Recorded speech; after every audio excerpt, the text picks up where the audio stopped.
Quando eu comecei a pensar em ter filhos, eu imaginava que eu seguiria o caminho natural das coisas. O que a gente aprende cedo nas aulas de ciência da escola? Que uma criança nasceria do amor, de uma noite de amor. Talvez eu começasse a ficar enjoada, ter um pouco de sono, compraria um teste de farmácia e positivo.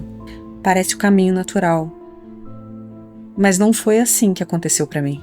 A gente não imaginava que o primeiro vislumbre do que um dia podia ser o bebê, o meu bebê, era uma célula. Que você não vai fazer um exame de ultrassom, mas vai receber vídeos de um laboratório mostrando como aquele embriãozinho vai crescendo, sabe? Que você não vai ver a primeira vez um narizinho, um perfil ou uma boquinha, mas vai se acostumar com termos como blastocisto ou corpo lúteo. A FIV não era um caminho que eu imaginava, mas foi o meu caminho, foi o nosso caminho.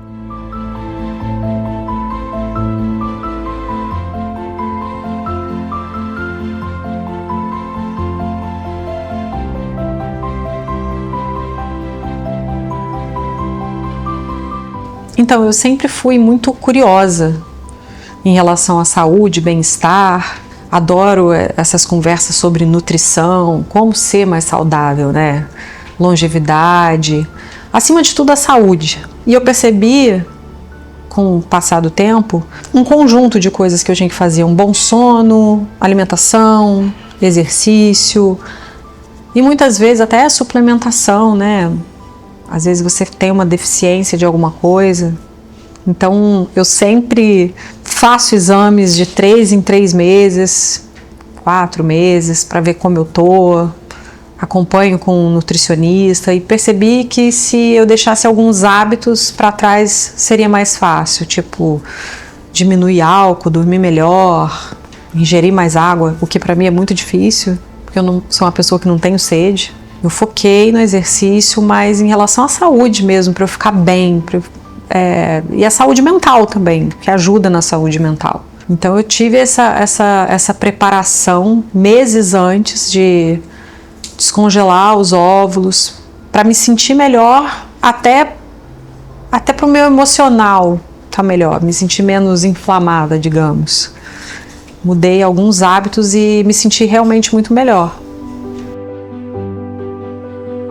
A idade por si só tem um efeito direto nesse risco, mas existem outras coisas que podem também contribuir para um aumento de risco, como por exemplo o cigarro, estilo de vida que não é saudável, e essas coisas a gente pode atuar para reduzir o risco que está associado já ao aumento de idade. Então, infelizmente a gente não consegue diminuir diretamente o risco associado à idade. O que a gente faz é atuar em outros fatores de risco que contribuiriam com o risco da idade, aumentando a chance de algumas intercorrências. Por isso também é muito importante se preparar para uma gravidez nessa fase de vida. Fazer exames antes da gravidez acontecer.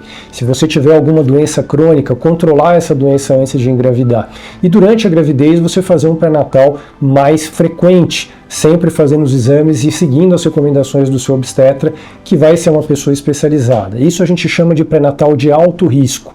Não porque a gravidez com certeza vai ter um problema, mas porque você precisa de um atendimento e de uma atenção um pouco mais frequente e especial para evitar que essas coisas aconteçam, ou se acontecerem, que você detecte precocemente e possa tratar para não ter grandes consequências para a sua gravidez e para o seu bebê.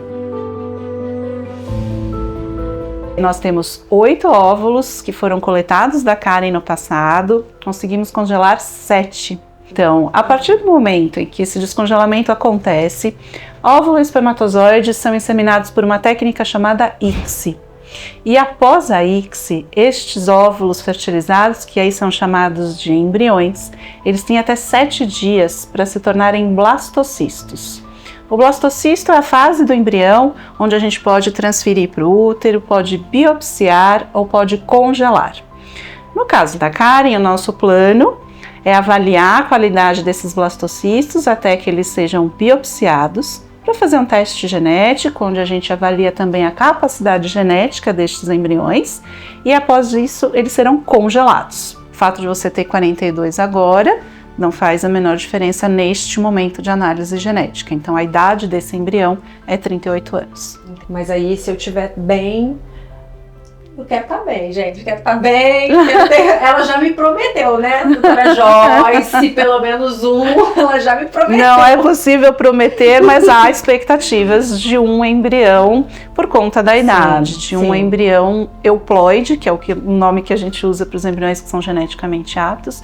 A nossa expectativa é que haja pelo menos um. Sim, por várias etapas que a gente precisa passar para ter a segurança, por isso esse número, né? É um funil. Né? Então, além dos fatores biológicos que a gente conta para que esses embriões formados sejam saudáveis, então a idade do óvulo, a qualidade do óvulo, a qualidade do espermatozoide, depois disso, tudo isso entra num funil.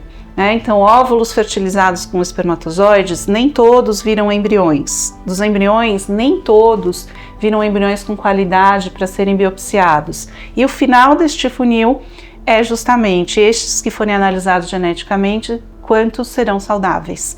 Então é um funil bem grande que acontece, por isso que a expectativa, Karen, é um embrião saudável, uma gestação saudável, é isso que a gente espera que vocês carreguem nos braços um bebê saudável depois de um tratamento de fertilização.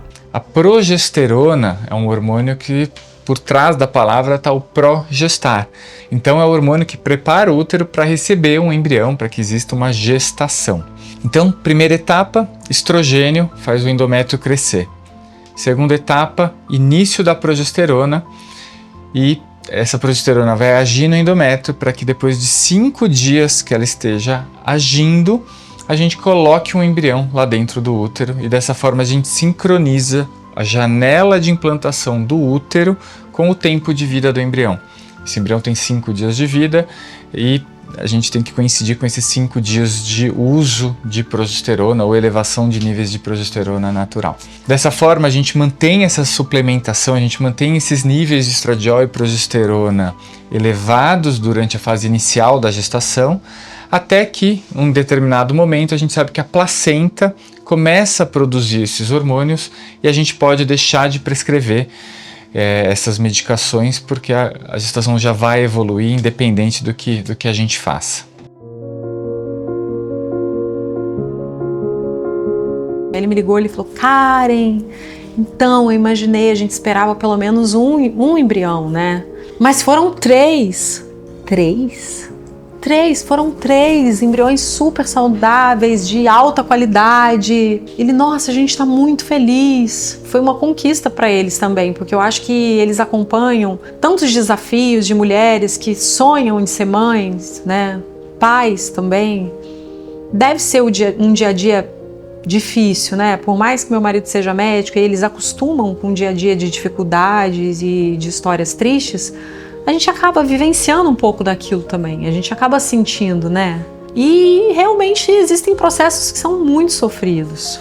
Então ele vibrou muito, ele falou: você não sabe como eu tô feliz e tudo mais. Paty da clínica também, que faz marketing, muito feliz.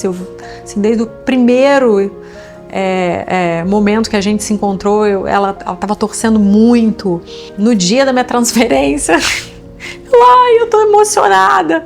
Assim, você vê quando é uma equipe que vibra, sabe? Então eles são demais. Difícil para eu ficar quieta, né? É difícil para eu ficar de repouso. Fiquei vendo série, fiquei em casa, de molho.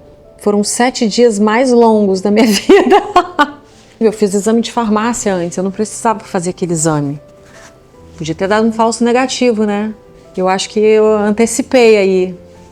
Aí depois eu fui fazer o beta. Aí quando o beta deu positivo, aí você tem que esperar mais uma semana para ver se ele evoluiu. E aí ele evoluiu. Aí essa semana é um pouquinho também, será que evoluiu? Será que não vai evoluir? Você fica meio... Mas foi tudo muito curtido.